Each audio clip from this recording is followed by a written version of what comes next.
অশুকরিকাম, আপনার শুকর করার ব্যাপারে, আপনার কৃতজ্ঞতা করার ব্যাপারে মানুষ খুব বেশি হচ্ছে আত্মকেন্দ্রিক। সে কি পাচ্ছে আর কি পাচ্ছে না সেটা নিয়ে মানুষ টেনশন করে থাকে, কিন্তু যাই পাক না কেন সে আল্লাহ রাব্বুল আলামিনের শুকরিয়া খুবই কম করে থাকে। এজন্য তা আল্লাহ রাব্বুল আলামিন বলছেন যে ইন্নাল ইনসানা লাকাফুর, নিশ্চয় মানুষ হচ্ছে খুবই অকৃতজ্ঞ, মানে আল্লাহর শুকরিয়া আদায় করে না। বিজ্ঞানীরা হন্যে হয়ে হচ্ছে বিভিন্ন গ্রহে পানির জন্য, প্লুটো, মঙ্গল গ্রহ, তারপরে নেপচুন গ্রহ, তারপরে ইউরেনাস গ্রহ, বিভিন্ন গ্রহে হন্যে হয়ে হচ্ছে পানির জন্য, যাতে করে যেন প্রাণের সঞ্চার উজ্জীবিত করতে পারি। অথচ এই পানিটাকে আল্লাহ রাব্বুল আলামিন পৃথিবী নামক একটা গ্রহে বিদ্যমান করে রেখেছেন। সুবহানাল্লাহ, বলুন আলহামদুলিল্লাহ। আল্লাহকে শুকরিয়া আদায় করতে হবে না? অনেকগুলো গ্রহ রয়েছে, নেপচুন রয়েছে, প্লুটো রয়েছে, ইউরেনাস রয়েছে, মঙ্গল গ্রহ রয়েছে, বুধ গ্রহ রয়েছে, অথচ কোনো গ্রহে পানি নাই।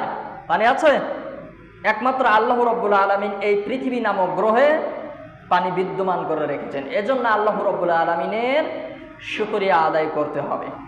বাতাস থেকে যে আমরা অক্সিজেন গ্রহণ করে থাকি, আচ্ছা আল্লাহ রাব্বুল আলামিন যদি হিসাব নেন, আমি আপনাকে হিসাব দিতে পারবো? হিসাব দিতে পারবো না। পৃথিবীর সবচাইতে ধনী ব্যক্তিকে বলেন তো?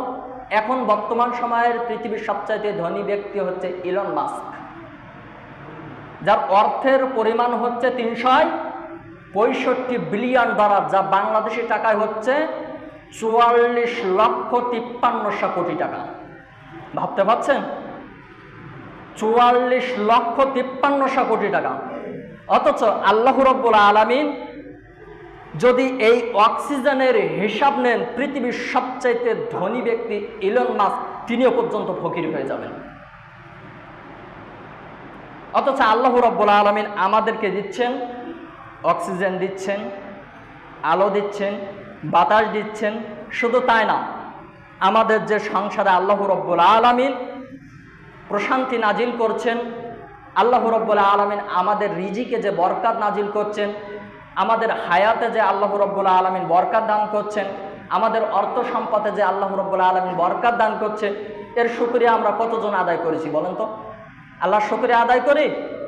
বলি না আলহামদুলিল্লাহ। অথচ আলহামদুলিল্লাহ তথা আল্লাহ রাব্বুল আলামিনের যদি কোনো ব্যক্তি শুকরিয়া আদায় করে, আল্লাহ রাব্বুল আলামিন তার হায়াতেও বরকত দান করবেন এবং তার রিজিকেও বরকত দান করবেন।